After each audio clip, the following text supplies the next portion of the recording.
മലയാളിയുടെ ദേശീയാഹാരമാണ് പുട്ട് എന്ന് പറയാം. പ്രഭാത ഭക്ഷണമായിട്ട് ആഴ്ചയിൽ ഒരു ദിവസമെങ്കിലും പുട്ട് കഴിക്കാത്ത മലയാളി വളരെ അപൂർവമായിരിക്കും. ആ പുട്ടിനെ കുറിച്ച് തന്നെയാണ് ഇന്ന് ഞാൻ പറയാൻ പോകുന്നത്. ഷുഗർ ഫ്രണ്ട്ലി ആയിട്ട് ഷുഗർ ബേസിന് ഹെൽപ്പ് ചെയ്യുന്ന തരത്തിൽ എങ്ങനെ നമുക്ക് പുട്ടിനെ ഒന്ന് മാനേജ് ചെയ്യാൻ സാധിക്കും, ഇതാണ് നമ്മുടെ ഇന്നത്തെ വിഷയം. ഇതിന് വേണ്ടിയിട്ട് ഇതിന് സഹായകരമായിട്ടുള്ള ഒരു പുട്ടുപൊടി Muvattupuzha Sukhajeevan nature centre develop ചെയ്തിട്ടുണ്ട്. അത് ഞാൻ നിങ്ങളെ പരിചയപ്പെടുത്താം. ഇതിനകത്ത് അരിയും ഗോതമ്പും ഇല്ല. ചാമ, തിന, റാഗി, വരക്, യവൻ തുടങ്ങിയിട്ടുള്ള 9 മില്ലറ്റുകളാണ് ഉള്ളത്. അപ്പോൾ എന്താണ് നമ്മളിപ്പോൾ കഴിക്കുന്ന അരിയുടെ പുട്ടും ഈ പുട്ടും തമ്മിലെ വ്യത്യാസം? ഇതെങ്ങനെയാണ് നമ്മളുടെ ഷുഗർ റിവേഴ്സിനെ ഹെൽപ്പ് ചെയ്യണത് എന്ന് നമുക്ക് ആലോചിക്കാം. സാധാരണ ഒരാൾ 2 കഷ്ണം പുട്ട് ഒരു നേരം കഴിക്കും. ഒരു കഷ്ണം പുട്ടിൽ 80 ഗ്രാം അരിയുടെ പൗഡർ വേണം. അപ്പോൾ 2 കഷ്ണം പുട്ടിൽ 160 ഗ്രാം പൗഡർ വേണം.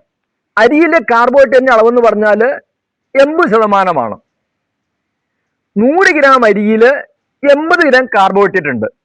അപ്പോൾ നമ്മൾ 2 കഷ്ണം പുട്ടിന് വേണ്ടിയിട്ട് 160 ഗ്രാം അരി എടുക്കുമ്പോൾ 128 ഗ്രാം കാർബോഹൈഡ്രേറ്റ് ഉണ്ടാവും.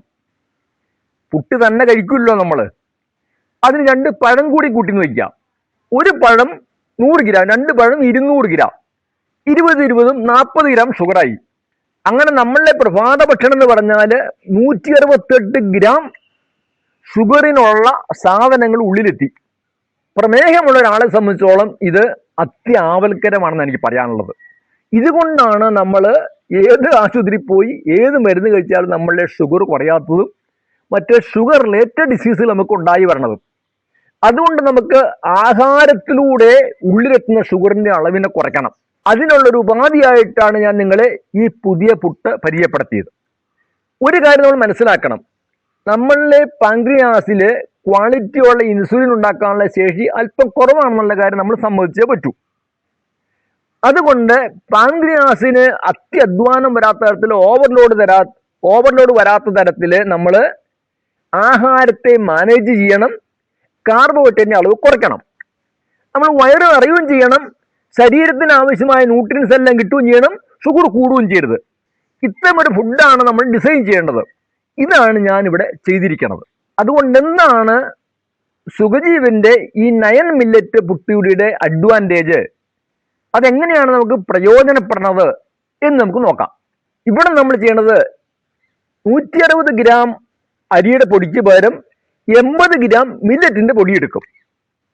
ആ പൊടിയിലേക്ക് കുറച്ച് ക്യാരറ്റ്, കുറച്ച് ബീറ്റ്റൂട്ട്, കുറച്ച് മത്തങ്ങ, കുറച്ച് കുമ്പളങ്ങ, കുറച്ച് തേങ്ങ, കുറച്ച് കുമ്പർ, അങ്ങനെ ഏതെങ്കിലും നിങ്ങളുടെ വീട്ടിൽ അവൈലബിൾ ആയിട്ടുള്ള പച്ചക്കറികൾ ഏതെങ്കിലും ഗ്രേറ്റ് ചെയ്തിടുക.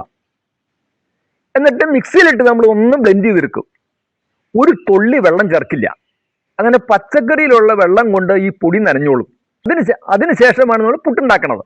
അപ്പോൾ അങ്ങനെ 80 ഗ്രാം ധാന്യം എടുത്തു, 80 ഗ്രാം പച്ചക്കറിയും ഗ്രേറ്റ് ഇതിനകത്ത് ഇടുന്നു.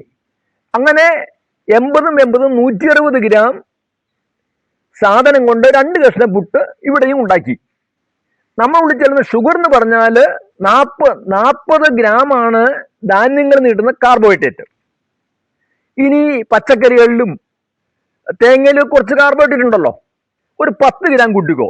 അങ്ങനെ 50 ഗ്രാം കാർബോഹൈഡ്രേറ്റ് ആയി. ഇതിന്റെ കറിയായിട്ട് നമ്മൾ ഉപയോഗിക്കുന്നത് ഇന്നൊരു ചെറുപയർ കറിയോ കടലക്കറിയോ ഗ്രീൻ പീസോ വെജിറ്റബിൾ കുറുമയോ ഏതെങ്കിലുമൊക്കെ ആയിരിക്കും.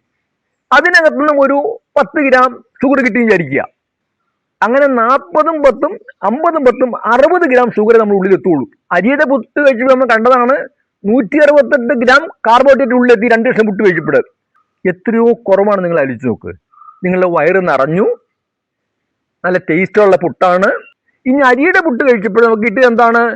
കുത്ത് വെളുപ്പിച്ച് തവിട് കളഞ്ഞ് പല്ലിമുട്ട പോലെയൊക്കെ അരിയിൽ ആകെയുള്ള ഷുഗർ മാത്രമാണ്. നമുക്ക് ഈ സാധനം ആവശ്യത്തിന് കൂടുതലുണ്ട്. ഉള്ളിലേക്ക് വീണ്ടും ചെല്ലുന്ന ഷുഗർ മാത്രമാണ്. ഇവിടെയാണെങ്കിൽ തവിടുള്ള ധാന്യങ്ങൾ പൊടിച്ചുള്ള പൊടിയാണ്. തവിടിനോട് ചേർന്നാണ് വൈറ്റമിൻസും മിനറൽസും മറ്റ് പോഷകങ്ങളൊക്കെ ഇരിക്കുന്നത്. ഇതെല്ലാം നമ്മൾ ഉള്ളിലെത്തും. അപ്പം അരി കഴിക്കുമ്പോൾ അരിയിലുള്ള പോഷകാംശം മാത്രമേ കിട്ടുള്ളൂ. ഇവിടെ ഉള്ളത് 9 ധാന്യങ്ങളിലുള്ള വ്യത്യസ്തമായിട്ടുള്ള പോഷകാംശം കിട്ടും. അങ്ങനെ പ്രമേഹമുള്ളവരിൽ കാണുന്ന ന്യൂട്രീഷൻ ഡെഫിഷ്യൻസി പോഷകനാരത്തിന് ഏറ്റവും നല്ലൊരു പരിഹാരമാണ് നമ്മളുടെ ഈ പുട്ട് എന്ന് കാണാൻ സാധിക്കും. കൂടാതെ തവിടിനോടൊപ്പമുള്ള ധാരാളം ഫൈബർ ഉള്ളിൽ ചെന്നു. ഫൈബർ എന്ന 2-3 ഗുണങ്ങളുണ്ട്. ഒന്ന്, കോൺസ്റ്റിപ്പേഷന്റെ പ്രശ്നം കുറയും. രണ്ടാമത്, ഇതിനകത്താണ് നമ്മളെ പ്രോബയോട്ടിക്കുകൾ വളരണത്. അതുകൊണ്ട് പുളിച്ചു ചേർന്ന നെഞ്ചിരിച്ചിൽ തുടങ്ങിയ പ്രശ്നങ്ങൾ കുറഞ്ഞു വരും. മൂന്നാമത്, ഇത് സ്ലോ ഡൈജഷൻ ആണ്, സാവധാനം മാത്രമേ ദഹിക്കുകയുള്ളൂ. അപ്പോൾ ബ്ലഡിലേക്ക് സാവധാനം മാത്രമേ ഷുഗർ കയറുള്ളൂ. ഇപ്പോൾ നമ്മുടെ പാൻക്രിയാസിന് അല്പാൽപ്പം ഇൻസുലിൻ ഉണ്ടാക്കിയാൽ മതി. പൊതുവെ വീക്കായിട്ടുള്ള പാൻക്രിയാസിനെ ഇത് ഹെൽപ്പ് ചെയ്യും.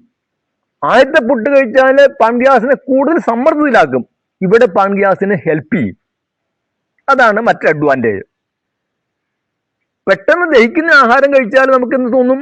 ഇടയ്ക്കിടയ്ക്ക് ആഹാരം കഴിക്കണമെന്ന് തോന്നും. അങ്ങനെ സ്വാഭാവികമായിട്ടും ആഹാരത്തിന്റെ അളവ് കൂടും. ഈ പുട്ട് കഴിച്ചാൽ സാവധാനം മാത്രമേ ദഹിക്കുകയുള്ളൂ. അപ്പോൾ നമ്മൾ കഴിക്കുന്ന ആഹാരത്തിന്റെ അളവ് സ്വാഭാവികമായിട്ടും കുറഞ്ഞു വരും. അത് നമ്മളുടെ ബ്ലഡ് ഷുഗർ കൂടാതിരിക്കാൻ ഹെൽപ്പ് ചെയ്യും.